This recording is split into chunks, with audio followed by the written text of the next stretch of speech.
বসতে আমরা নাকি গায়ে হাত তুলছি। ভাই, ওর লাইভের ভয়েস টোন দেখে কি তোমাদের মনে হয়েছে যে ওর গায়ে হাত তুলবো? আর চুপ করে থাকার একটা মেয়ে, এত ভদ্র, একদম এত ঠান্ডা।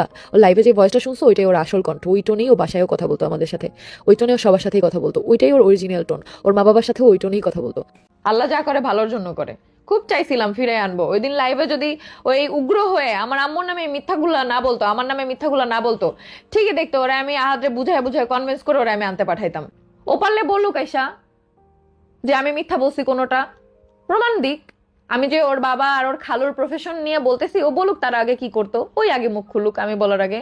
আমি যে বলছি নেক্সট টাইম এটা নিয়ে কথা বলবো। ভালো হয়েছে এই লাইভটা করছে, কারণ আল্লাহ শুনছে যে ও কেমন। আল্লাহ ওর চেহারাটা সামনে খুলে দিচ্ছে। সবাই আমাকে বলছে আপু তুমি চুপ কেন, তুমি ক্লিয়ার করো। এই জন্য এখন থেকে সবকিছু তোমরা জানবা। তা আমি না জানলে তো আর আমি আন্দাজে বলতেছি না। এটা নিয়ে ওর খালুর সাথে ওর বাপের সাথে মারামারিও লাগছিল, গ্যাঞ্জামও লাগছিল। তো স্বীকার করুক, ওই বলুক লাইভে এসে ওর খালু আর ওর বাপাকে কি করতো, আমার তো আর বলতে হবে না। বুঝো নাই?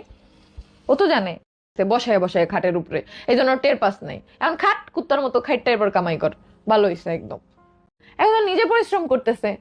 এখন কেন লাইভে এসে বল আমি আজকে ঘুমাইতে পারি নাই, আমি যে কি পরিমাণ খাটতেছি আমি জানি। এই তিশা কুত্তা খাটা খাইটা এই 2 বছর ধরে খাওয়াইছে বসায় বসায় খাটের উপরে, এই জন্য ওর টের পাস নাই। এখন খাট কুত্তার মতো খাইটটা এবার কামাই কর।